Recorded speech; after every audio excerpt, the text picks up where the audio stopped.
Alhamdulillah nahmaduhu wa nasta'inuhu wa nastaghfiruh wa na'udzu billahi min syururi anfusina wa min sayyiati a'malina. Man yahdihillahu fala mudhillalah wa may yudlil fala hadiyalah. Asyhadu an la ilaha illallah wahdahu la syarikalah wa asyhadu anna Muhammadan abduhu wa rasuluh. Ya ayyuhalladzina amanu taqullaha haqqa tuqatih wa la tamutunna illa wa antum muslimun. Fa inna asdaqal hadisi kitabullah wa khairal huda huda Muhammadin sallallahu alaihi wasallam wa syarral umuri muhdatsatuha fa inna kulla muhdatsatin fid dini bid'ah wa kulla bid'atin dhalalah wa kulla dhalalatin finnar. Ma'asyiral muslimin muslimat yang berbahagia, usikum wa iyaya bitaqwallah. Kami wasiatkan kepada diri kami pribadi, begitu pula kepada seluruh jamaah yang hadir pada kesempatan pagi hari ini. Marilah kita senantiasa berbenah, memperbaiki diri kita dengan meningkatkan kualitas iman dan takwa kita kepada Allah. Karena seutama-utama bekal yang hendaknya disiapkan bagi seorang hamba adalah ketakwaan kepada Allah Subhanahu wa ta'ala. Begitu pula sebagaimana kita tahu bersama bahwa amalan yang paling banyak memasukkan manusia ke dalam surga Allah adalah dengan bertakwa kepadanya. Bahkan dengan takwa ini pula Allah Jalla wa'ala akan memudahkan segala urusan kita. Wa man yattaqillaha yaj'al lahu min amrihi yusra. Barang siapa yang bertakwa kepada Allah, Allah akan jadikan segala urusannya menjadi mudah. Bahkan solusi dari berbagai problematika kehidupan yang kita alami, yang kita rasakan adalah bertakwa kepada Allah Subhanahu wa ta'ala. Wa man yattaqillaha yaj'al lahu makhraja. Maka Rasulullah senantiasa berwasiat mengingatkan sahabat-sahabatnya untuk senantiasa bertakwa kepada Allah Subhanahu wa ta'ala.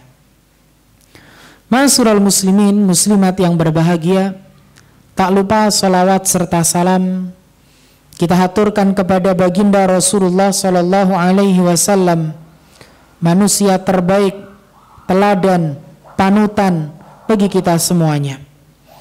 Maka beruntunglah siapa-siapa yang senantiasa meniti jalan hidup Nabi kita Muhammad sallallahu alaihi wasallam.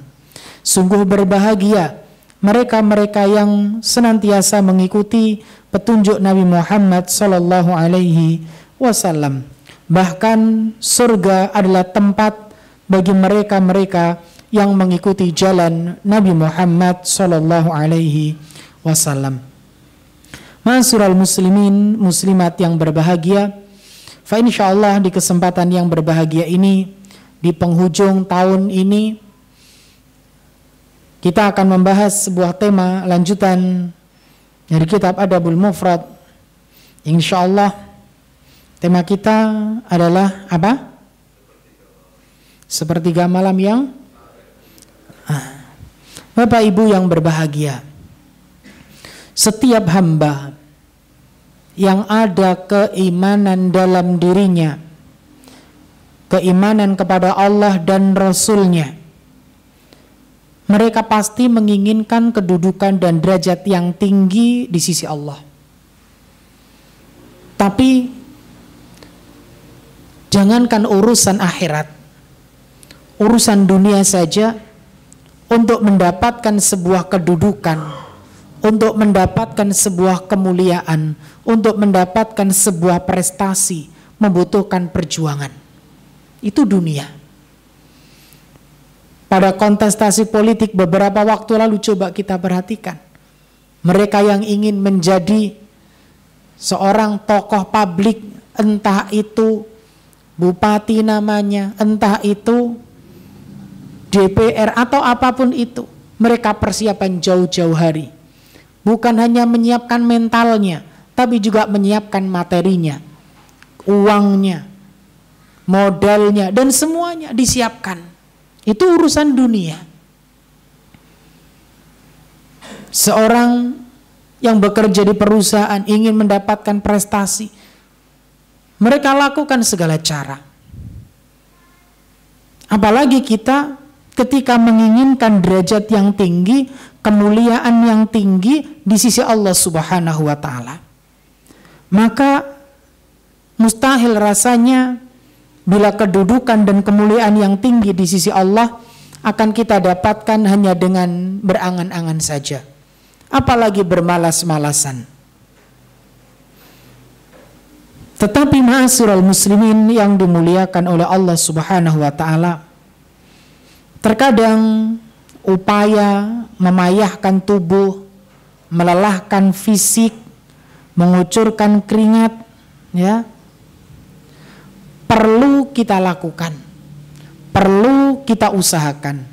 Sebagaimana pagi ini, meskipun kadang kondisi gerimis, bahkan dari kemarin, ketika kedudukan yang tinggi, kemuliaan yang tinggi di sisi Allah, pun kita akan berangkat karena Allah Subhanahu wa Ta'ala.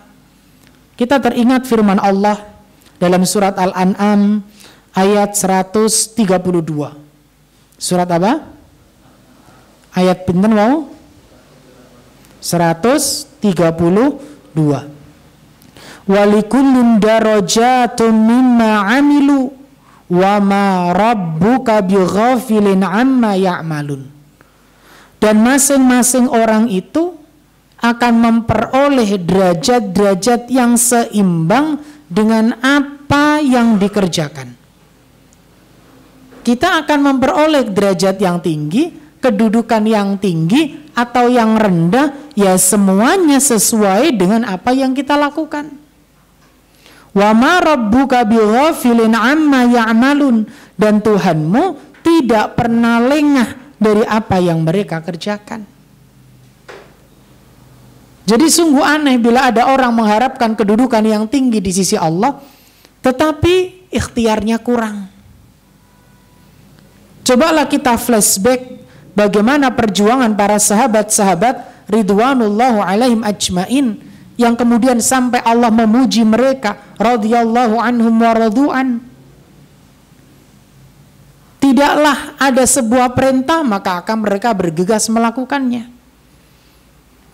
Bagaimana perjuangan mereka dalam perang Badar, bagaimana perjuangan mereka dalam perang Uhud, bagaimana mereka mengorbankan harta, jiwa, raga, dan semua yang dimilikinya. Maka tidak heran bila kemudian Allah memberikan kedudukan yang tinggi. Bukankah Allah tegaskan pula dalam surat Al-Isra ayat 19, وَمَنْ أَرَادَ الْآخِرَةَ وَسَعَى لَهَا سَعْيَهَا وَهُوَ مُؤْمِنٌ فَأُولَئِكَ كَانَ سَعْيُهُمْ مَشْكُورًا. Dan barang siapa menghendaki kehidupan akhirat dan berusaha ke arah itu dengan sungguh-sungguh, sedang dia orang yang beriman, maka mereka adalah orang-orang yang usahanya dibalas dengan lebih baik. Ada usaha, ada ikhtiar yang mereka lakukan dengan benar-benar, dengan sungguh-sungguh, bukan isapan jempol, bukan hanya angan-angan semata, bukan. Makanya sungguh aneh ketika ada orang mengharapkan, wah saya pengen belajar agama, pengen ngerti agama, gerimis titik mandeg, iki yo apa? Ada orang pengen mendapatkan kedudukan yang tinggi di sisi Allah. Ya, datang perintah, waduh seabot, datang lagi seabot. Loh, ini kesempatan Allah yang memberikan, bukan datang karena ujuk-ujuk, bukan. Ini adalah sebuah kesempatan yang Allah berikan. Ya. Tetapi terkadang manusia masih menyanyiakan. Bagaimana mungkin seorang akan mendapatkan kedudukan yang tinggi di akhirat sedangkan usahanya tidak sungguh-sungguh? Imam As-Suyuti pernah menyebutkan, maka na aktsaru fi'lan kana aktsaru fadlan. Amalan yang lebih banyak pengorbanannya akan lebih banyak keutamaannya. Maka ketika kita banyak berkorban, banyak mengeluarkan tenaga, pikiran, dan apapun itu yang kita lakukan dengan sungguh-sungguh untuk mengharapkan kedudukan yang tinggi di sisi Allah, maka Allah akan berikan keutamaan yang besar pula. Maka sekali lagi, cobalah kita membaca sirah-sirah nabawiyah. Bagaimana perjuangan para generasi-generasi terdahulu. Bahkan Rasulullah pernah berkata kepada istrinya Ummul Mukminin Aisyah radhiyallahu anha, ini Ummul Mukminin, Rasul sampaikan kepadanya, inna laki minal ajri ala qadri nasabik. Sesungguhnya bagimu dari pahala sesuai jerih payahmu. Istri Nabi. Enggak kemudian santai, wong sampean bojone Nabi kok. Jadi katakan demikian. Tapi apa kata Rasulullah? Inna laki minal ajri ala qadri nasabik. Sesungguhnya bagimu dari pahala sesuai jerih payahmu. Hadis sahih riwayat Al-Hakim. Ini istri Nabi, Pak. Nabi gak mengatakan santai, wong sampean bojone Nabi loh. Santai, sampean anaknya Nabi. Enggak. Selevel istri Nabi, Nabi mengingatkan kepadanya, sesungguhnya bagimu dari pahala sesuai jerih payahmu. Karena sejarah telah mencatat, bukankah Nabi Nuh juga punya istri? Nabi Nuh juga punya anak. Tapi apakah kedudukannya tinggi di sisi Allah? Lah, tidak. Apa menewak dewe? Keturunan Nabi, ya Nabi Adam lah. Hidupnya dengan Nabi jaraknya jauh. Ya. Bukan termasuk khairun nasi qarni summal ladzina yalunahum summal ladzina yalunahum, bukan golongan itu. Jauh kita. Tempat tinggal kita juga jauh. Mungkin kalau di Madinah, Masya Allah, masih berapa tuh? Wih, sholat di Masjid Nabawi pahalane. Oke, awak dewe nang musala Al-Ghafari. Sama dengan masjid dan musala yang lain. Bukan pula di Masjidil Haram yang pahalanya lebih luar biasa lagi. Ya. Maka sekali lagi, inna laki minal ajri ala qadri nasabik. Sesungguhnya bagimu dari pahala sesuai jerih payahmu. Maka untuk mencapai derajat kemuliaan yang tinggi, Allah utus tuh Nabi Muhammad agar membimbing kita, mengarahkan kita, ya, agar kita menjadi orang-orang yang mendapatkan kedudukan yang tinggi, mulia di sisi Allah Subhanahu wa ta'ala. Laqad kana lakum fi Rasulillahi uswatun hasanah. Ma'asyiral muslimin yang dimuliakan oleh Allah. Dan di antara amal kebaikan yang diajarkan oleh Nabi kita Muhammad sallallahu alaihi wasallam, yang dengannya seorang mukmin dapat meraih kemuliaan, yang dengannya seorang mukmin bisa meraih derajat yang tinggi, yang dengannya seorang mukmin bisa mendapatkan pahala yang besar, adalah di antaranya salat malam, yang lebih kita kenal dengan qiyamul lail atau dengan salat tahajud. Salat malam ini perlu kita ketahui adalah sunnah dan tuntunan Nabi Muhammad yang senantiasa beliau kerjakan, yang senantiasa Rasulullah Sallallahu Alaihi Wasallam kerjakan. Untuk apa? Guna mensyukuri nikmat yang Allah berikan kepadanya. Sebagaimana Aisyah radhiyallahu anha pernah mengatakan, anna Nabi Allah sallallahu alaihi wasallam kana yaqumu minal lail hatta tatafattara qadamah. Bahwasanya Nabi sallallahu alaihi wasallam dahulu berdiri salat di malam hari hatta tatafattara qadamah, sampai telapak kakinya terpecah-pecah. Faqalat Aisyah mengatakan, lima tasna'u hadza, wahai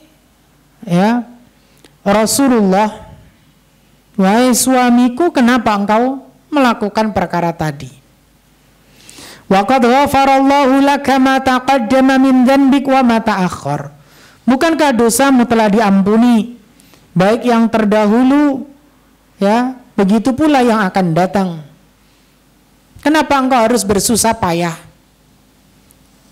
Kalau dikatakan melbu surga, ya melbu surga. Kan gitu, banyak orang kan halatat yang penting melbu surga. Padahal belum ada jaminan ini.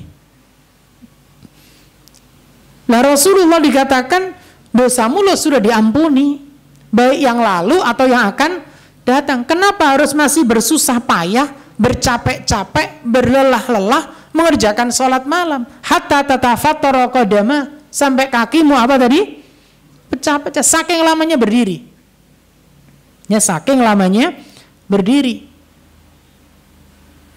Qala afala uhibbu an akuna 'abdan syakura. Tidakkah aku mau menjadi seorang hamba yang banyak bersyukur, kata beliau. Inilah ma'asyiral muslimin. Beliau senantiasa mengerjakan salat malam. Nabi, dosanya telah diampuni, yang lalu dan yang akan datang, yang sudah mendapatkan jaminan surga, yang mendapatkan kedudukan tertinggi di surga, itu saja masih melakukan. Bahkan beliau ketika melakukan ini, beliau mewasiatkan pula kepada sahabatnya.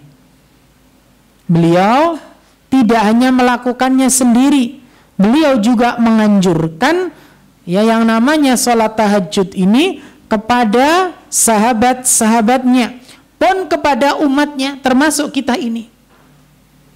Ini Rasul yang mau berwasiat.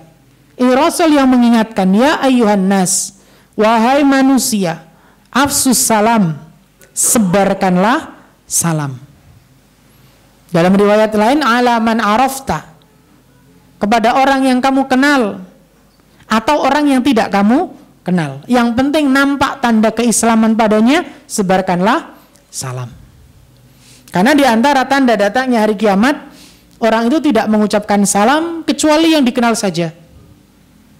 Ini tanda datangnya kiamat. Di antaranya, orang itu nggak mengucapkan salam kecuali yang dikenal. Biasa nih ngono. Ya nggak tahu kalau saat ini. Kalau sudah muncul ya demikian biasanya. Bahkan la salam wala kalam, salam ora nyopo ora. Ana nemen maneh iki. Ya. Makanya kadang-kadang Islam itu seolah-olah menjadi terkesan eksklusif. Bukan Islamnya, tapi personnya. Ya, ketemu ora salam, ora kalam, ora nyopo, ora salam. Sehingga terkesan menjadi eksklusif. Padahal pesannya Rasulullah, wasiatnya Rasulullah kepada sahabatnya dan kepada kita semua, afsus salam, tebarkan salam pada orang yang engkau kenal atau yang tidak, selama nampak tanda keislaman pada diri mereka, tebarkan salam itu. Wong yo ora bayar. Nggih, oh yo ora bondo. Bondone apa iki? Masya Allah ya. Wa at'imut ta'am, dan berikanlah makanan. Apalagi saat ini ya, banyak kita jumpai saudara-saudara kita yang diuji oleh Allah dengan kekurangan dan lain sebagainya. Ya, kita yang diberi kelebihan oleh Allah bersyukur, tapi juga jangan hamburkan. Kalau dibagi dengan orang lain dengan cara yang baik. Wasallu billaili wan nasu niyam, dan kerjakanlah salat di malam hari ketika manusia sedang tidur lelap. Tadkhulul jannata bisalam, engkau akan masuk surga dengan penuh kedamaian. Sebenarnya Bapak Ibu yang dimuliakan oleh Allah, kedamaian, ketenangan hidup sudah diajarkan oleh Nabi Muhammad. Sebagaimana tadi kita katakan, laqad kana lakum fi Rasulillahi uswatun hasanah. Cuma kadang kita tidak mau kembali ke sana. Bahkan sebagian generasi muda mengatakan, wah wis nggak relate zaman nih Ustaz, sudah nggak sesuai. Yone wong biyen, bukan zamannya, bukan ayatnya yang nggak sesuai, tapi hawa nafsu kita. Apalagi adanya media sosial, malah semakin menjadikan manusia kurang bersyukur. Karena mereka selalu membandingkan hidupnya dengan hidup orang lain. Ketenangan, kedamaian, baik di dunia, terlebih kalau akan mendapatkan ketenangan, kebahagiaan di akhirat, sudah diajarkan oleh Nabi kita. Termasuk diantaranya perkara ini. Afsus salam, wa'at'imut ta'am, wa sallu bil-laili wan nasu niyam, tadkhulul jannata bisalam. Niscaya kamu akan masuk surga dengan penuh kedamaian. Makanya ini dianjurkan Rasulullah, diwasiatkan kepada kita semuanya. Kerjakan sholat malam. Tidak hanya itu, Rasul itu pernah mengkritik seseorang yang semula sering melakukan sholat malam lalu meninggalkan. Padahal kita tahu hukum sholat malam adalah, tapi Rasul mengkritik seseorang yang dulunya rajin, ujuk-ujuk kok. Ya termasuk ya hilang ujuk-ujuk loh. Padahal sholat malam loh Mbak ini. Ya. Abdullah bin Amr bin As radhiyallahu anhu berkata, qala li Rasulullah sallallahu alaihi wasallam. Rasulullah sallallahu alaihi wasallam pernah menuturkan kepadaku, ya Abdullah, wahai Abdullah, la takun mithla fulan. Janganlah kamu seperti fulan. Kana yakumul lail fataraka qiyamal lail. Dulu yang namanya fulan tersebut senantiasa salat malam. Fataraka qiyamal lail, tapi dia sekarang meninggalkan salat malam. Rawahul Bukhari wa Muslim. Subhanallah. Makanya nggak ada jaminan loh Pak. Nggak ada jaminan. Padahal dia sholat malam Pak, bisa meninggalkan. Termasuk kita yang hadir di kajian seperti ini, nggak ada jaminan. Makanya di antara doa yang terus kita minta, di antara dulu pernah kita sampaikan, minta ampunan, minta surga, dijauhkan dari api neraka, diberikan keistiqomahan. Itu harus terus kita minta. Ya muqallibal qulub, tsabbit qalbi ala dinik. Ya musarrifal qulub, sarrif qulubana ala ta'atik. Terus kita minta Pak. Gak bisa tidak. Karena gak ada yang bisa memberikan jaminan kepada kita. Betapa banyak kita jumpai kisah-kisah yang menyayat hati. Dulunya menghafalkan Al-Quran, bahkan 30 juz, kemudian mengucapkan sebuah statement, ngapal Al-Quran. Kan gitu. Dikatakan alumni pondok, ya, jurusan tafsir dan lain sebagainya, tidak mau menutup aurat. Gak ada jaminan Pak. Ya, gak ada jaminan. Maka teruslah meminta kepada Allah Jalla wa'ala. Ya, termasuk bisa istiqomah dalam menjalankan ibadah. Bahkan jalan menuju kemuliaan ini, yang namanya salat malam ini pun ditempuh oleh hamba-hamba Allah yang taat dan mengharapkan perjumpaan dengannya. Bukan hanya umatnya Nabi Muhammad, tetapi umat-umat terdahulu pun melakukan. Jadi bukan hanya umatnya Nabi Muhammad yang melakukan salat malam. Umat-umat terdahulu, umat-umat yang lampau, ya, pun menjalankan salat malam. Allah Ta'ala berfirman perihal mereka, ya, sebagian ahli kitab disebutkan dalam surat Ali Imran ayat 113. Surat apa? Ali Imran ayat berapa? Laisu sawa'a min ahlil kitabi ummatun qa'imatun yatluna ayatillah ana al-lail wa hum yasjudun. Mereka itu tidak sama Di antara ahli kitab itu ada golongan yang berlaku lurus.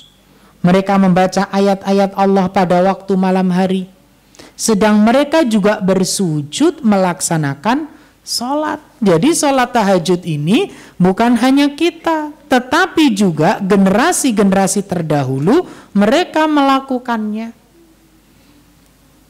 Mereka mengerjakannya.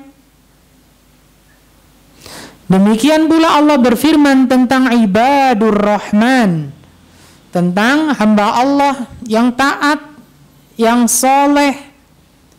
Walladzina yabituna lirabbihim sujada wa qiyama. Dan orang yang melewati malam hari dengan bersujud dan berdiri untuk Rabb mereka. Al-Furqan 64. Ini Pak, hamba yang taat, yang soleh mengerjakan. Golongan ahli kitab yang lurus, yang taat mengerjakan. Rasulullah berwasiat kepada sahabatnya dan umatnya untuk mengerjakan. Rasulullah mengkritik mereka yang dulunya rajin sholat malam, kemudian meninggalkan, dikritik oleh Rasulullah. Rasulullah yang sudah diampuni dosanya, ma taqaddama wa ma ta'akhir pun melakukan. Lah bagaimana dengan kita? Apakah kita lalui malam-malam kita hanya dengan apa?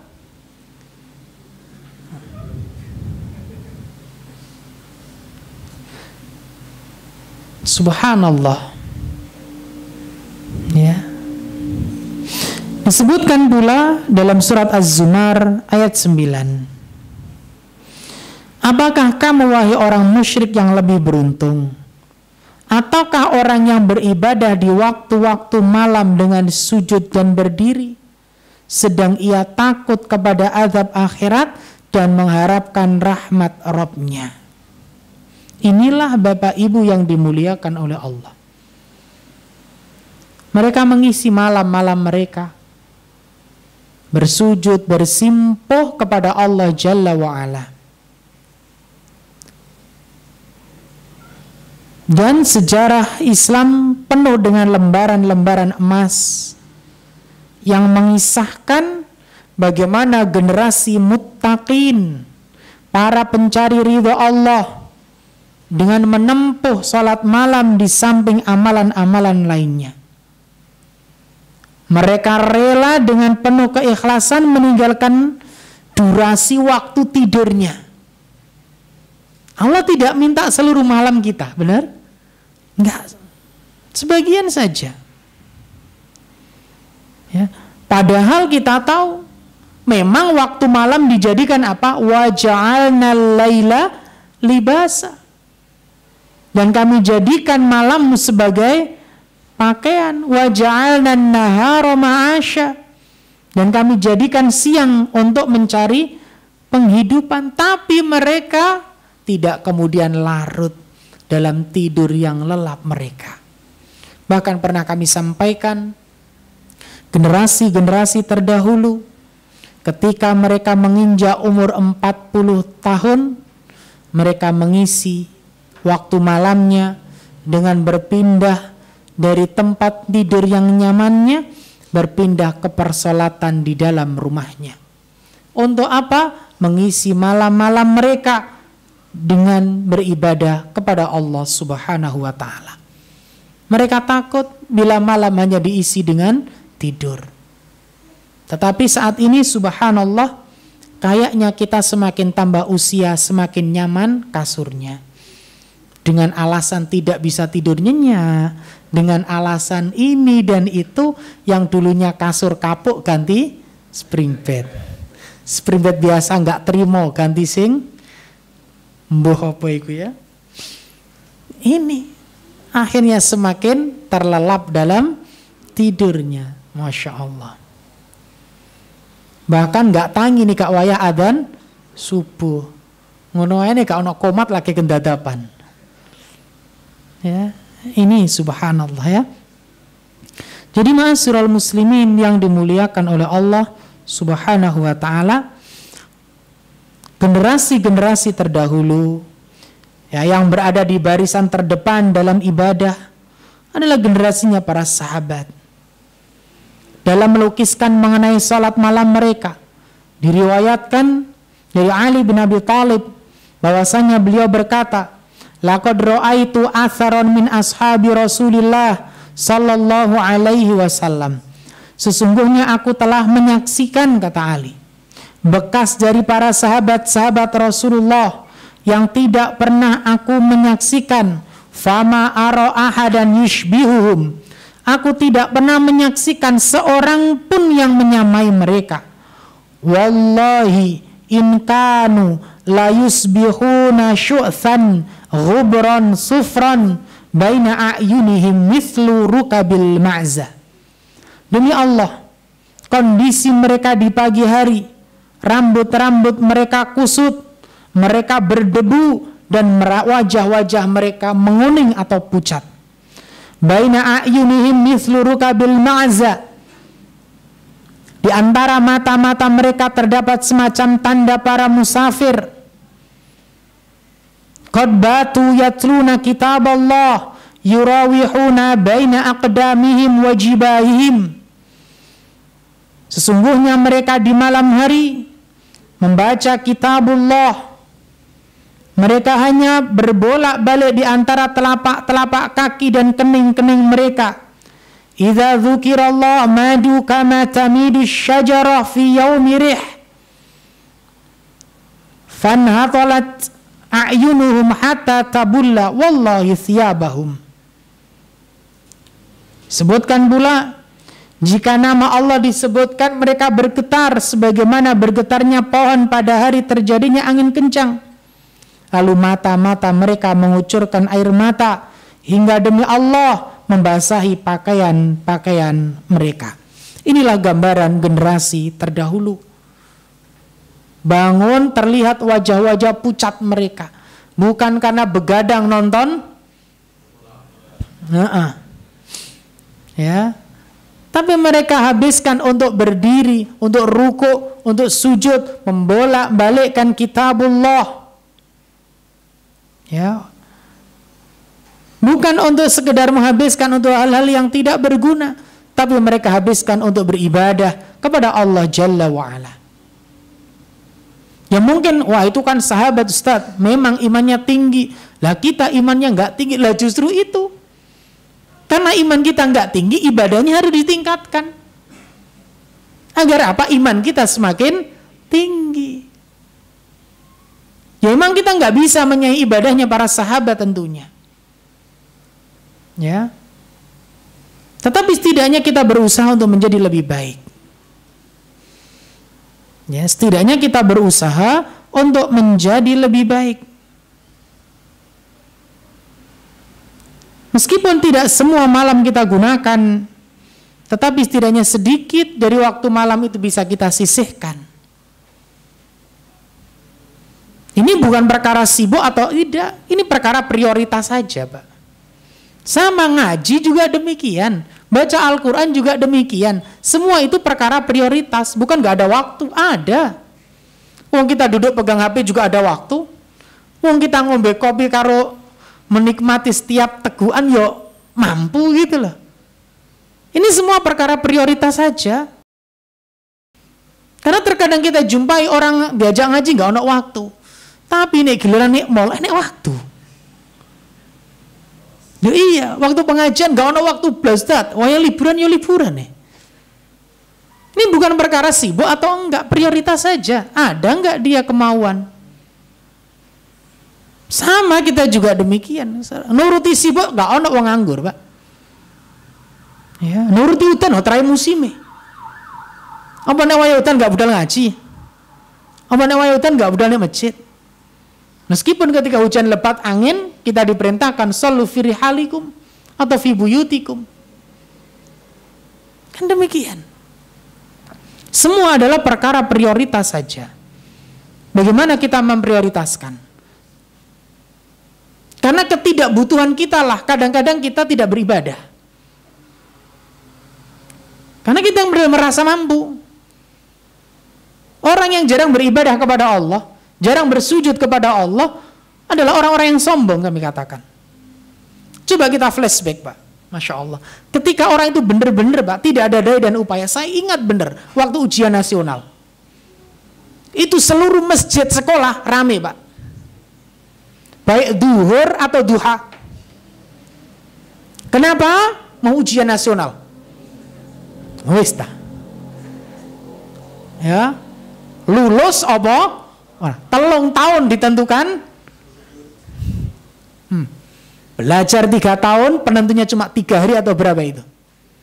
Wene tenanan ya lulus, gak ya tetep panggah gak lulus. Loh, mereka sadar diri kok, Pak. Tahajud, iya. Duha, iya. Meskipun wis lulus, sampai tahajud nih, mboten, Pak. Nah, tapi setidaknya mereka sadar ketika kondisi butuh, mereka butuh pada Allah. Nah, tapi kadang awak dhewe ora. Butuh iki yo blas gak gelem ibadah.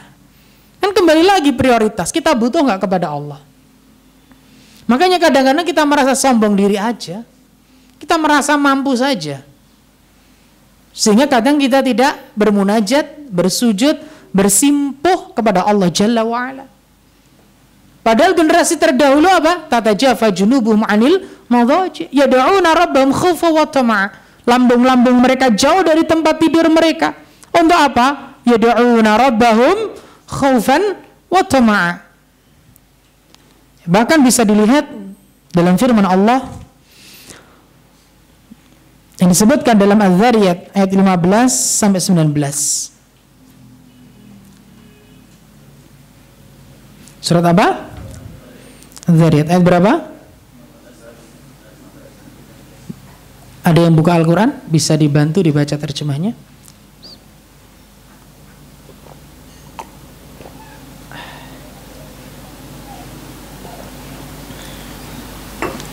Az-Zariyat 15 sampai 19. Ada yang sudah buka? Sesungguhnya orang-orang yang bertakwa berada dalam surga yang penuh taman-taman dan mata air. Terus sampai 19. Dan pada harta-harta mereka ada hak untuk orang miskin yang meminta dan orang miskin yang tidak mendapat bagian. Terus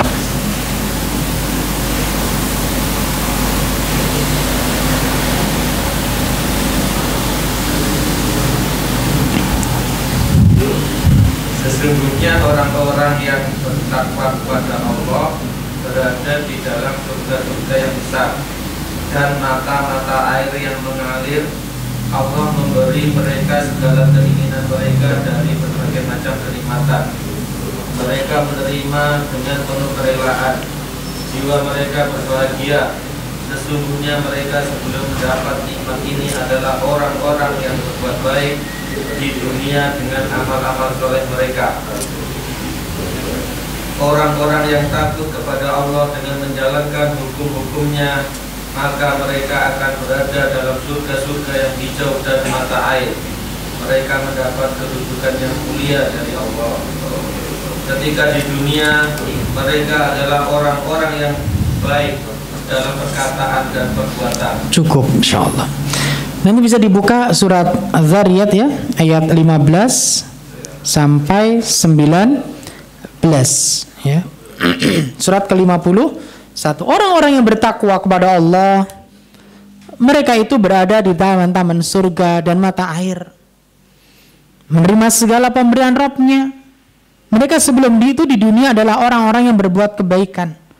Dan di dunia mereka sedikit sekali tidurnya di waktu malam. Ini mereka. Ya, mereka sedikit tidurnya di waktu malam. Dan sekali lagi tadi kita katakan tatajafa junubuhum 'anil madaji yad'una rabbahum khaufan wa tama'a. Lambung-lambung mereka jauh dari tempat tidurnya. Ya. Kenapa mereka selalu berdoa kepada Rabb-nya dengan penuh rasa takut, harap, serta mereka menafkahkan sebagian dari rizki yang kami berikan. Ya, nanti bisa dibuka surat As-Sajdah ayat 16. Jadi ini Bapak Ibu yang dimuliakan oleh Allah. Generasi-generasi terdahulu seperti ini. Tidak heran bila kemudian mereka mendapatkan label generasi-generasi terbaik. Bahkan Ummul Mukminin Aisyah radhiyallahu anha berkata kepada Abdullah bin Qais, ya Abdullah bin Abi Qais, la tada' qiyamal lail. Wahai Abdullah bin Abi Qais, la tada' qiyamal lail. Jangan tinggalkan salat malam. Fa inna Rasulullah sallallahu alaihi wasallam, karena sesungguhnya Rasulullah sallallahu alaihi wasallam kana la yada'uhu. Rasul dulu tidak meninggalkan. Wa kana idza marida, bahkan apabila beliau sakit, au kasala, atau apa bahasanya, kesal, malas dan sebagainya ya, shalat qa'idan, beliau salat sambil duduk. Karena memang salat sunnah boleh kita lakukan sambil duduk ya. Ini ma'asyiral muslimin, sampai demikian. Lah kita kadang sebagai umatnya kadang begitu santai, meremehkan, atau mungkin yang lainnya. Maka ma'asyiral muslimin yang dimuliakan oleh Allah Subhanahu wa ta'ala, mari kita berusaha untuk mengerjakan sholat tersebut. Bahkan tidak hanya diri kita, kita bangunkan keluarga kita, istri kita, anak kita, dan orang-orang terdekat kita tentunya. Rasulullah Shallallahu Alaihi Wasallam pernah menyebutkan rahimallahu rajulan, semoga Allah merahmati seorang laki-laki. Qama minal lail fa shalla wa ayqadha imra'atahu. Dia bangun di malam hari, dia mengerjakan salat dan dia bangunkan pasangannya. Fa in abad nadhaha fi wajhil ma. Kalau pasangannya enggan, dia perciki air. Ya, dia perciki air. Begitu pula sebaliknya. Rahimallahu imra'atan. Semoga Allah merahmati seorang wanita. Qamat minal lail, dia bangun di malam hari. Fa salat, dia salat. Wa aiqadat zaujaha, dia bangunkan pasangannya. Fa in aba nadhahat fi wajhil ma. Kalau enggan pun dia perciki dengan air. Ini generasi terdahulu, Pak. Dan Rasulullah mendoakan mereka dengan apa? Semoga Allah rahmati. Semoga Allah rahmati. Maka indah, Pak, bila satu keluarga itu dibangun dalam ketaatan kepada Allah. Dan inilah pentingnya pembiasaan beragama dimulai dari rumah. Jadi pembiasaan ibadah itu dimulainya dari dalam rumah-rumah kita. Poros dan pusat pendidikan itu di rumah, Pak. Bukan di tempat lain.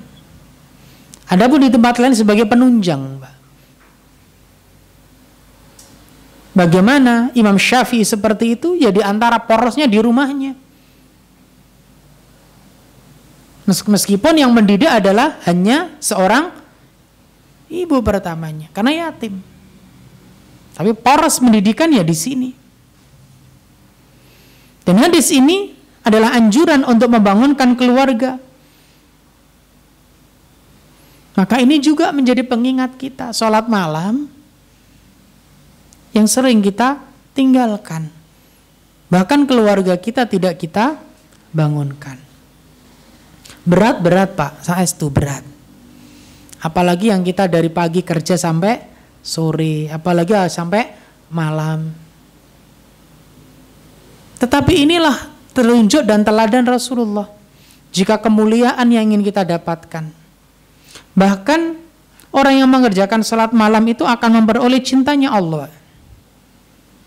Pernah disebutkan dari Abu Darda radhiyallahu anhu beliau mengatakan, Nabi SAW pernah bersabda, salasatun yuhibbuhumullahu wa yadhaku ilaihim wa yastabshiru bihim.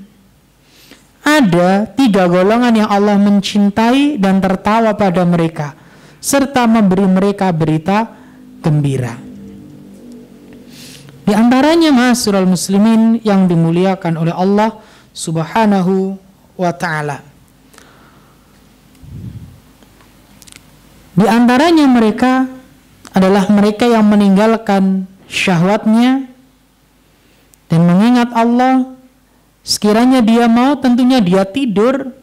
Dan orang mana yang bila dia berada dalam perjalanan bersama para musafir yang begadang lalu tidur, maka dia bangun salat di akhir malam, baik dalam kondisi tidak senang ataupun dia senang. Musafir, Pak, capek, Pak. Sekiranya tidur kan enak, Pak. Tapi beliau memilih jalan untuk bangun dan mengerjakan sholat malam. Makanya tadi kita katakan sebuah prioritas saja, Pak. Bagaimana kita memprioritaskannya? Bagaimana kita mengutamakannya? Menyisihkan sebagian waktu, tenaga kita untuk kita lakukan. Apalagi ma'asyiral muslimin yang dimuliakan oleh Allah Subhanahu wa ta'ala. Ada surga khusus yang Allah siapkan. Abdullah bin Umar radhiyallahu anhuma pernah menyebutkan dari Rasulullah sallallahu alaihi wasallam, inna fil jannati ghurafan yura dhahiruha min batiniha wa batinuha min dhahiriha. Sesungguhnya di surga itu ada sebuah tempat yang mana bagian luarnya dapat dilihat dari dalam dan bagian dalamnya dapat dilihat dari luar. A'addahallahu liman at'amat ta'am. Itu disiapkan oleh Allah untuk orang yang senang memberi makan pada orang lain. Wa alanal kalam, dan orang-orang yang melembutkan tutur katanya. Wa taba'as shalah, senantiasa mengikuti salat. Wa qama bil-lail wan nasu niyam, dan mengerjakan salat malam saat yang lain terlelap dalam tidur.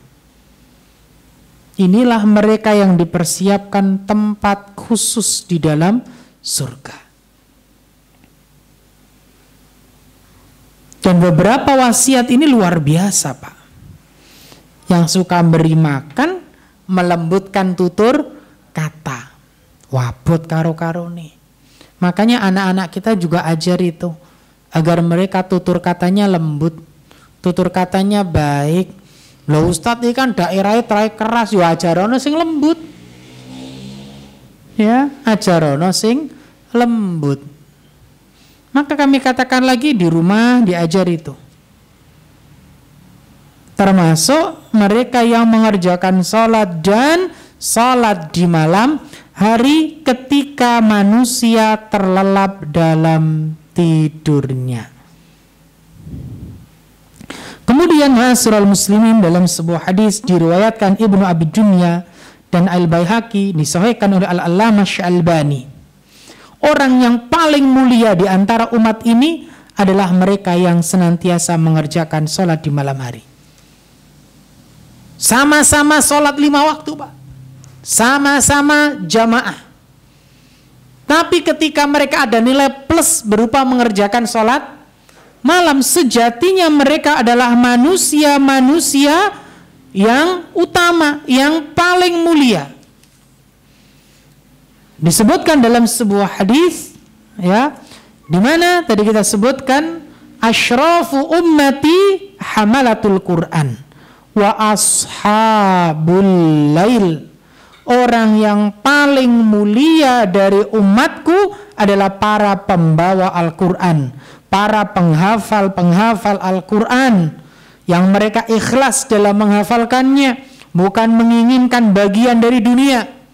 Karena ingat, di antara bahan bakar api neraka, diantaranya adalah para penghafal Al-Quran yang mereka niatkan agar disebut qari. Hati-hati, berat ini. Makanya ada tandanya apa? Ikhlas.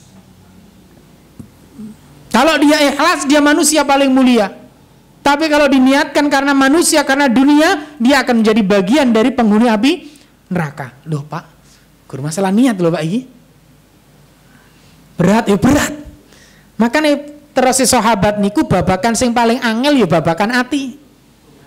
Gampang molak-malik niki. Sing ngomong ini ya orang mesti ikhlas loh Pak. Nisa estu, wangil. Ojo dikira nek ngomong ini mesti ikhlas, orang mesti.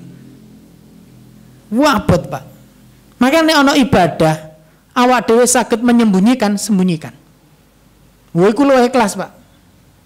Ya kecuali mari disembunyikan diceritakno beda neh. Lho tapi nek paling aman lah ngoten to. Ibadah sing gak ana wong ngerti ku aman, Pak. Apa meneh zaman sakniki, subhanallah. Wis disembunyikan lho ono HP lho, Pak. Yo jane maca Al-Qur'an ning omah, tapi Al-Qur'an di foto jebret. Alhamdulillah. Terus ana komentar, Masya Allah. Nggak direspon, ya menes, repot ngene iki. Ya. Yo jane gak ono sing ngerti, tapi awak dhewe ya ngono kuwi ya. Subhanallah ya. Nah terus Nabi itu nggih wau, ya, asyrafu ummati hamalatul Quran.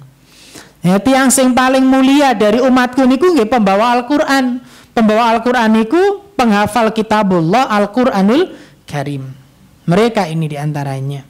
Wa ashabul lail, dan orang-orang yang senantiasa mengerjakan sholat malam. Ini mereka manusia yang paling mulia. Ya awak dhewe gelem ora mulia ngono tok. Gelem tapi ora kena usahane ya tadi kita katakan di awal. Oh Aisyah mawon dibejoni Nabi, ya sesuai usahamu. Lah nek awak dhewe pengen mulia ya ayo dilakoni. Ya. Dalam riwayat yang lain disebutkan dari Sahal bin Sa'ad, ya, disebutkan jaa Jibril ila Nabi sallallahu alaihi wasallam. Jibril niku nate datang ya dugi ten baginda Rasulullah. Faqal dan mengatakan ya Muhammad ish ma syi'ta fa innaka mayyitun wa'mal ma syi'ta fa innaka majziyun bih. Jibril datang kepada Nabi Muhammad lalu mengatakan ya Muhammad ish ma syi'ta, hiduplah sesukamu wes sak karep-karepmu. Ya. Fa innaka mayyitun, tapi yo eling masih sampean urip sak karep-karepmu ya bakalan mati. Iki nasihat kanggone awak dhewe. Wis sak polah-polahmu, sak karep-karepmu, mbok nyungsang jungkir iku urusanmu, tapi eling sira bakal mati. Ini kata Nabi. Wa'mal ma syi'ta fa innaka majziyun bih. Dan silakan beramal sesukamu. Aku enggak sholat kok, ya sakarepmu. Yang penting perintah sudah disampaikan. Aku enggak nutup aurat, aku enggak pakai jilbab, yang penting atiku tak jilbab, karepmu. Yang penting ayatnya wis dijelas, no hadisnya wis disebutkan, sudah disampaikan. Wa'mal ma syi'ta, silakan beramal sesukamu. Fa innaka majziyun bih. Ya, tapi ingat semua akan dibalas. Ya, semua ada balasan. Wa ahbib man syi'ta fa innaka mufariquh, dan cintai siapa saja yang engkau cintai, wis seneng ono. Mbok anakmu, pasanganmu cinta ono enggak apa-apa. Tapi ingat fa innaka mufariquh, cepat atau lambat engkau akan berpisah dengannya. Cepat atau lambat engkau akan berpisah dengannya. Entah kamu yang meninggalkan dulu atau kamu yang ditinggal dulu. Fa innaka mufariqu. Wa'lam, ketahuilah anna syarafal mu'min qiyamul lail atau qiyamul lail. Ketahuilah bahwasanya kemuliaan seorang mukmin adalah dengan salat malam. Wa izzahu, dan kehormatannya istighna'uhu 'anin nas, manakala dia tidak bergantung pada manusia. Masya Allah. Luar biasa Pak hadis ini, Pak. Nasihat buat kita semuanya sebagai seorang manusia. Soalnya menungso sering nerjang perkara niki, Pak. Menungso sering nerjang perkara niki. Maka ini wasiat Jibril kepada Nabi Muhammad ini luar biasa. Wis nek pe urip karep-karepmu, tapi ingat engkau akan mati. Dan beramallah sesukamu, wis karep-karepmu wis dijelasno. Wong ayate ya wis, hadise ya wis, tapi eling, apa yang kita perbuat akan kita pertanggungjawabkan. Kemudian apa? Cintai orang yang kamu cintai. Istrimu, anakmu silakan, donyamu bahkan terserah. Tapi pasti engkau akan berpisah. Yang cinta dengan harta ya sampai korupsi sekian ratus triliun, nah iki berpisah Pak raurunge. Cepat atau lambat, wes tak cinta-cintanya pada dunia ini pasti akan berpisah. Seberapa pun yang dia dicintai itu dia, entah itu istrinya, anaknya, pasti akan berpisah. Nggak ada yang abadi kok Pak. Kullu man 'alaiha fan, semua akan sirna, nggak ada yang sempurna, atau nggak ada yang abadi, nggak ada. Kemudian ketahuilah bahwasanya kemuliaan seorang mukmin ada pada sholat malam dan kehormatannya manakala tidak bergantung pada manusia. Jangan pernah menggantungkan pada manusia. Kenapa harus bergantung pada manusia? Wong manusia itu gampang berubah. Isuk dele sore. Iya Pak, menungso iku kok dangan sing ngoten lho Pak. Enggak percaya enggak apa-apa. Lah kok tangga, lah kok bolo dulure kadang ngono kok. Terus mboten. Lha iku menungso Pak. Jangan pernah menggantungkan diri pada manusia. Wes dienteni tenanan, iya tiba ya ora teko. Lha iku menungso Pak. Makanya nggak boleh kita terlalu bergantung pada manusia. Ya, nggak boleh. Bergantunglah pada Allah Jalla wa'ala. Nggak boleh, jangan Pak. Siapa yang menggantungkan diri pada manusia, maka bersiaplah untuk apa? Kecewa. Mau nggak mau Pak. Kalau kita sudah bergantung pada manusia, sudah harus siap dengan kekecewaan. Ya itu menungso Pak. Ya. Makanya suami ya terlalu bergantung pada istri. Mulai itu harapannya wis digaekno kopi, gedang goreng, ya nyampe omah angguranen gitu. Terlalu bergantung Pak. Enek alhamdulillah, enggak enek naudzubillah. Ya, jangan terlalu bergantung pada manusia, jangan. Jangan sekali lagi. Makanya kadang-kadang ilmu atau apa katanya orang Jawa itu, sadar diri itu ya penting. Ya, ben awak dhewe enggak terlalu gantung pada manusia. Itu penting sekali. Ma'asyiral muslimin muslimat yang dimuliakan oleh Allah. Jadi kemuliaan seorang itu ada pada sholat malamnya.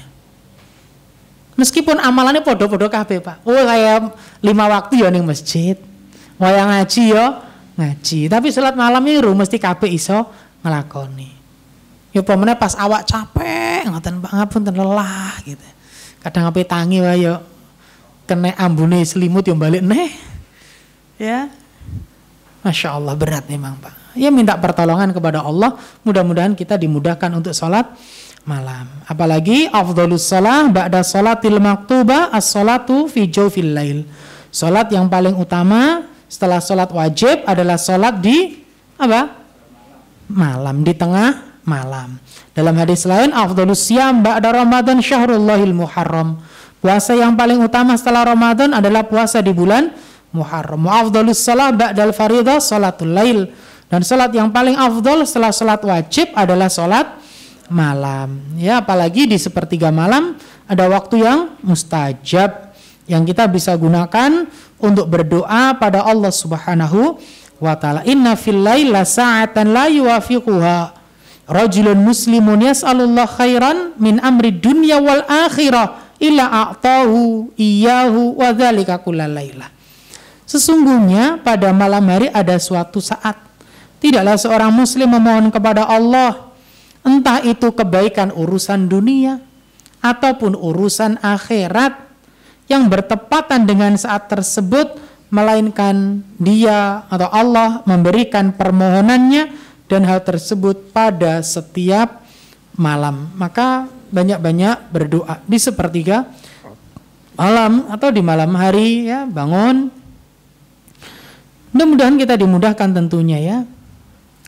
Tentunya ini adalah suatu hal yang harus kita perjuangkan, karena tidak ada sesuatu kemuliaan yang bisa didapatkan dengan instan.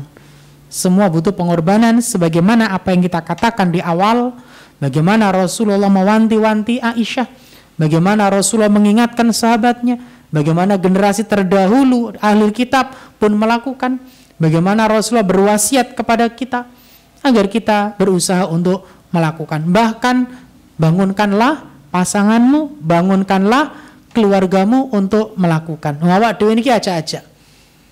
Ya. Bukan berarti yang ngajak iki mesti sholat malam, yurung mesti. Kena angin apa? Angin sepoi-sepoi. Ya. Pokoknya kena gerimis atau kritik-kritik, waduh. Masya Allah, kayak tengah wengi mambengi, wah iki ya. Hawane iku cocok iki. Ya. Iki. Tapi semua kembali pada skala prioritas kita. Jangan sampai kita tinggalkan terus-menerus. Iman. Makanya kadang-kadang Masya Allah, ya, nuansa Ramadan itu harus kita hadirkan setiap bulan. Nuansa Ramadan itu kalau hadirkan setiap bulan, Mbak. Setiap waktu. Sebagaimana pedagang cemilan itu berharap setiap bulan adalah bulan Ramadan. Kan pahit, Pak. Loh, pedagang itu pengen setiap bulan adalah bulan Ramadan. Meskipun poso unine tapi dagangan tambah. Loh, awak dhewe ya kudu berharap tiap bulan adalah Ramadan. Kenapa? Salat malam terus, tadarusan atau ngaji ya terus. Masya Allah loh, Mbak, ngono kuwi. Salat jamaah terus, nok masjid maleh semangat, yo ayem, yo mari dhuwur yo isek lesehan nok masjid. Biasane mari salam wae ndang. Niku gak. Ya. Kalau di luar Ramadan sulit rasa-rasanya. Makanya kalau bisa hadirkan setiap bulan itu seperti momen Ramadan. Masya Allah luar biasa. Wallahu ta'ala a'lam bisawab. Kita lanjut tanya jawab. Mudah-mudahan gak ada. Seneng aku nih, gak ada pertanyaan nih. Seneng aku kayak. Ada, Ustaz. Oh ada. Pertanyaan pertama. Apabila mendorong anak untuk menjadi hafidz atau hafizah dengan berharap kelak dapat syafaat saat di akhirat, apakah termasuk tidak ikhlas? Terima kasih atas pertanyaannya. Sesuatu boleh kita harapkan jika memang ada dalilnya. Dan dalilnya adalah memang kemuliaan pun di akhirat, bukan di dunia. Mendapatkan syafaat itu kan juga harapan kebaikan di akhirat. Maka tidak mengapa bila orang tua memasukkan anaknya ke pesantren atau mendidik anaknya dengan pendidikan agama yang baik dengan harapan kita mendapatkan kemuliaan sebagaimana disebutkan dalam hadis Rasulullah, tajan min nurin dhauhu mithlu dhaui syamsi, dipakaikan mahkota yang cahayanya luar biasa itu. Tentunya hal ini adalah tidak mengapa, boleh. Tetapi sebagai orang tua juga harus sadar, ya, orang tua juga harus paham, tidak semua anak-anak kita kemudian dalam waktu sekian tahun bisa ndang langsung hafal 30 juz. Ini harus kita pahami. Ada kalanya anak itu cepat, ada kalanya anak itu lambat, ada kalanya anak itu berproses. Tugas orang tua adalah mendampingi tumbuh kembangnya. Ya kadang orang tua kurang sabar. Berbeda ketika kita melihat generasi-generasi terdahulu, memang mereka sudah dididik ketika dalam kandungan. Dalam kandungan sudah dididik, dalam lingkungan sudah baik, di rumahnya sudah baik. Nah ini, maka tidak heran bila mereka di usia yang masih belia kemudian sudah hafal Al-Quran. Nah kadang-kadang anak awak dewe ning kandungan ya ora ngrungokne Al-Quran, wong tuane maksudnya. Ketika lahir procot ya dirungokne dangdutan. Ya. Ketika SD ya kumpulane apa jenenge? Bantengan. berotan bareng lulus SD pinginnya langsung hafal Al-Quran. Ya iki ya apa ya. Iki ya butuh proses tawong ya. Ya harus sabar. Ibarat wadah ini Pak. Jika wadah ini masih berisi dengan sesuatu yang berwarna lain, untuk jadikan warna putih prosesnya lama Pak. Ditokne iki Pak cairannya Pak. Lah ngetokne ini namanya pembersihan. Pembersihan butuh proses. Butuh waktu. Lah engko nek wis ngisi di lah nek wis kisen apik iku luwih cepet. Makane sing proses ngrejiki iki Pak sing angel Pak. Iki iso mbrontak bareng lho Pak iki Pak. Lah saestu. Lho kita ibaratkan gitu Pak. Membersihkan tempat lebih baik wadah kosong Pak penak. Nek isi ono isine ngene iki nanti ono sing mbrontak. Makane jenengan nek duwe anak, engko kok mulih ya aja kaget. Di pondokne wong terus gak kurang-kurang. Ndongakno isu awan bengi, ujuk-ujuk rong sampai sak minggu balik. Ini Pak, proses ini Pak. Tapi nek wis bersih lho enak Pak, wong tua karek turune dadi kok anak iku. Bahasa eleke ngono lho, bahasa paling gampangane ngono. Tapi nek masih proses untuk membersihkan ini, waduh, berat sekali. Ono sing anake gak sabar, karo-karone gak sabar yo enek. Tapi nek wis wadah iki bersih Pak, dimasukkan ini. Wah, enak Pak. Kan udah bersih. Makanya ada namanya tasfiyah, pembersihan dulu. Dirijikise. Ya kayak wadah ngaji ini loh Pak. Nek wadah wis kakek maksiate, nanti budal ya abot kok. Grimes titik wae udzur syar'i kok. Nek wadah ustaz karo ujung kono njok ujung ngene udan mau ya. Ngono iso udzur syar'i lho, afan udzur syar'i ngono. Loh, tapi nek awak dhewe atine pun rejik contohnya ulan Ramadan, Pak, jarang maksiat, Pak. Lho mbok udan awak dhewe budal kok. Ya wong traweh imame rada kedawan ya gak ngremeng kok. Tapi nek keluar sak jam ya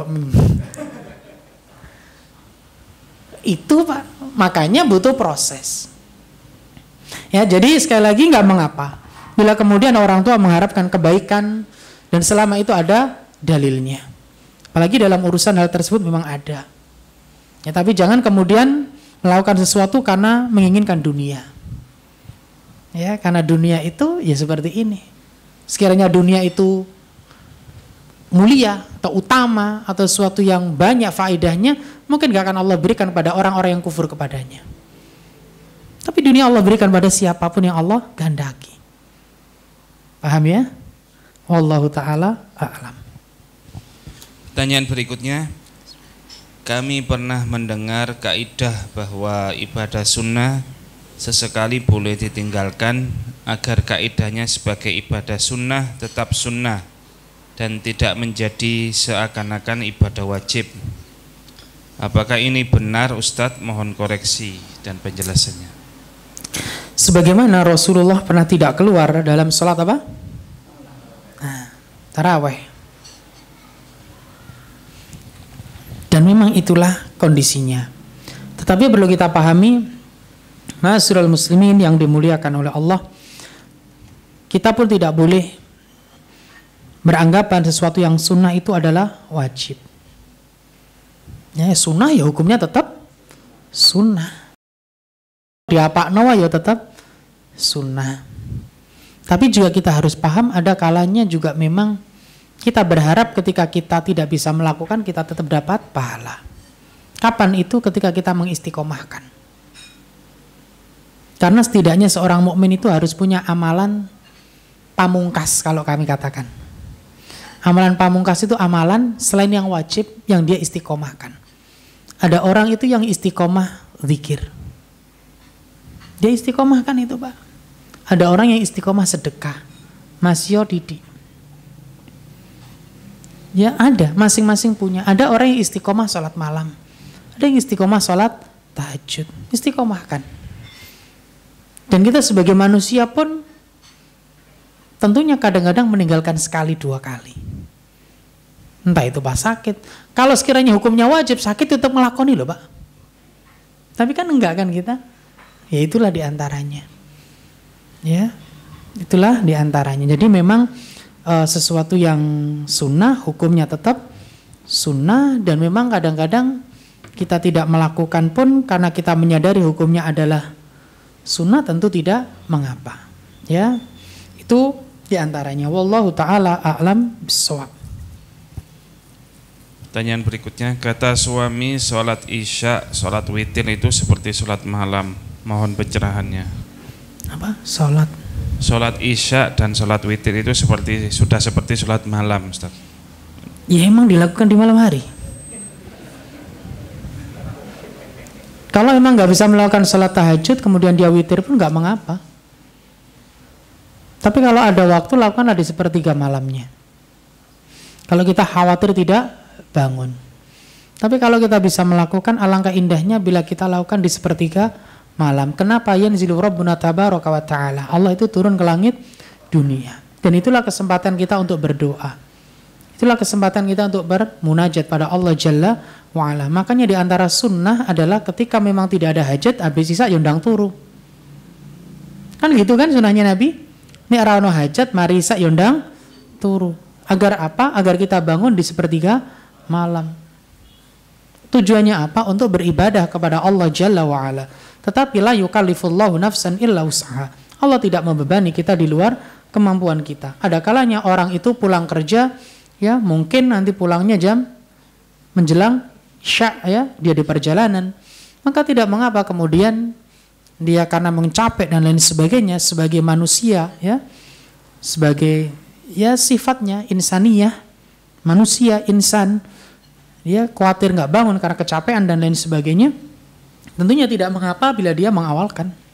Tetapi alangkah indahnya bila dikerjakan di sepertiga malam, justru ndang isya yondang istirahat, tangi wis seger. Itu luar biasa. Tetapi kadang-kadang hal ini tidak berlaku bagi yang punya anak kecil. Ke jam 09.00 lah kayak ser ngono anake wis gugah. Jam 12 ngejak melekan. Jam 1 ngejak dulinan. Ya, bersabar. Itu adalah bagian dari pahala buat kita. Jangan dikira dijak tulan anak tengah wengi enggak pahala, ya pahala. Berbuat baik kepada anak-anak kita. Dan mungkin momen itu enggak bisa terulang ketika wis dewasa. Ini wis dewasa enggak kejak tulanan jenengan toh. Ya, tulan karepe dhewe, malah jenengan bingung golek engko. Ya Masya Allah, ya disyukuri aja. Itu diantaranya. Wallahu ta'ala alam bissawab. Dari ruangan barangkali ada yang mau bertanya? Loh banyak Ustaz.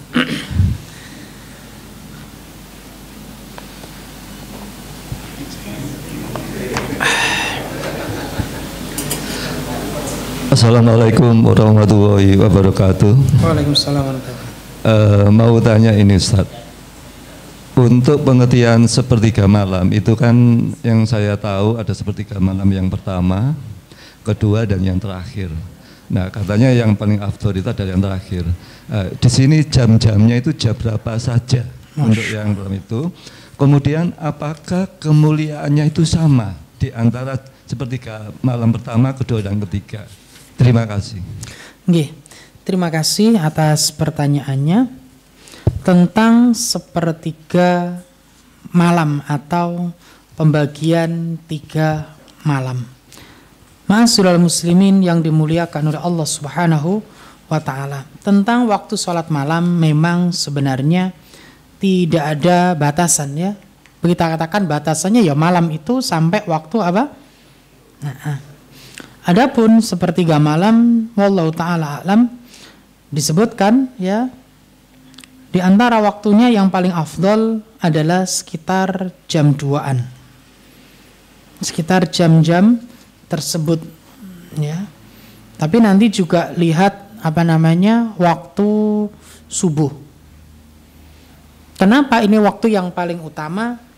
Berdasarkan hadis Rasulullah sallallahu alaihi wasallam, yanzilu Rabbuna tabaraka wa ta'ala kulla lailatin ila sama'id dunya hina yabqa sulusul lail akhir. Yaqul man yad'uni fa astajibalah, man yas'aluni fa u'tiyah, man yastaghfiruni fa aghfirullah. Artinya ketika kita melakukan salat di waktu tersebut, kemudian kita berdoa, kemudian kita istighfar, kita dapat keutamaan lebih.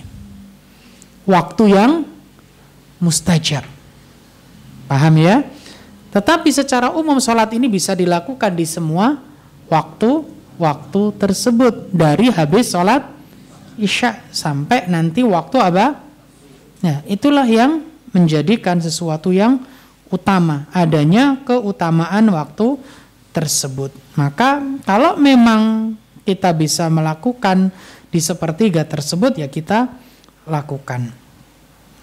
Meskipun ma'asyiral muslimin yang dimuliakan oleh Allah Subhanahu wa ta'ala, banyak nanti penjelasan masalah tersebut, ya mudah-mudahan nanti memang bisa kita perinci ya tentang waktu-waktu tersebut. Tapi kalau bisa di antara jam 2-an itu sampai waktu subuh, itu waktu yang utama insyaallah, wallahu ta'ala a'lam. Ada lagi? Assalamualaikum warahmatullahi wabarakatuh. Waalaikumsalam warahmatullahi wabarakatuh. Tadi yang seperti disampaikan Ustadz bahwa sebaik-baik puasa setelah puasa Ramadan adalah puasa Muharram. Nah, ini kan bulan depan insya Allah kan sudah bulan Rajab Ustadz. Nah, ini di masyarakat kita kan dimulaikan sekali bulan Rajab. Apakah memang ada dalil yang kuat bulan depan kan sudah bulan Rajab? Nah, ini di masyarakat kita kan dimulaikan sekali bulan Rajabnya ini. Apakah memang ada dalil yang kuat bahwa bulan Rajab itu harus memperbanyak puasa sunnah? Terima kasih. Waalaikumsalam warahmatullahi wabarakatuh. Bapak Ibu yang dimuliakan oleh Allah, Arba'atun Hurum itu bulan apa saja? Kalau memang itu adalah Arba'atun Hurum, bulan yang mulia, maka kita disunahkan untuk memperbanyak amalan-amalan kebajikan di dalamnya, apapun amalannya. Selama itu kebaikan, maka pahalanya akan lebih baik daripada dilakukan selain bulan Arba'atun Hurum. Termasuk diantaranya puasa, termasuk sedekah dan lain sebagainya. Ini adalah bulan yang memang dimuliakan. Ya, tetapi ketika kita melakukan sesuatu juga memang harus ada dasarnya dan pondasinya. Secara umum amalan-amalan bisa dikerjakan secara umum, ya, selama amalan tersebut tidak mengikat. Artinya tidak kemudian dikaitkan dengan sesuatu hal tersebut. Dan tidak boleh juga kita beranggapan bulan-bulan mulia berarti enggak kemudian ya. Banyak orang-orang yang salah kaprah. Makanya penting juga kita memahami amalan-amalan yang bisa dilakukan. Secara umum amalan semuanya bisa dilakukan. Jika itu kebaikan. Puasa boleh? Boleh, tetapi juga puasa yang ada dalilnya. Buat puasa Senin Kemis, buat puasa Daud, buat Ayamul Bid. Tapi enggak oleh puasa mutih ya. Nah, puasa mutih niku enggak mangan nek gak bangsa putihan, sego putih, ngerti wis gak dipangan iki. Ya. Dan lain semua harus ada pondasinya. Ya, itu diantaranya. Ngaten nggih, Pak? Jadi kalau memang ini adalah Arba'atun Hurum, 4 bulan yang dimuliakan, maka tentunya kita boleh memperbanyak amalan karena keumuman hadis. Ya, tapi nanti insya Allah di waktu dekat akan ada ustadz-ustadz yang mengkaji masalah tersebut untuk dirinci lagi. Memang butuh pembahasan khusus dalam hal tersebut. Wallahu ta'ala a'lam bishawab. Cekap nggih? Cukup Ustaz. Alhamdulillah, jika dirasa cukup, engkau marahi embongi tutup ya. Liburan akhir tahun ya. Mudah-mudahan yang singkat ini bermanfaat ya. Dan mudah-mudahan Allah berikan kepada kita ilmu yang bermanfaat. Allah ampuni dosa-dosa kita. Allah berikan keistiqomahan kepada kita. Allah kumpulkan kita di surga firdausnya Allah Subhanahu wa ta'ala. Dan mudah-mudahan yang sedang sakit diberikan kesembuhan oleh Allah dengan kesembuhan yang sempurna. Dan mudah-mudahan yang ada urusan dimudahkan urusannya oleh Allah Subhanahu wa ta'ala. Kita tutup dengan doa kafaratul majlis. Subhanakallahumma wa bihamdika asyhadu an la ilaha illa anta astaghfiruka wa atubu ilaik. Walhamdulillahi rabbil alamin. Assalamualaikum warahmatullahi wabarakatuh.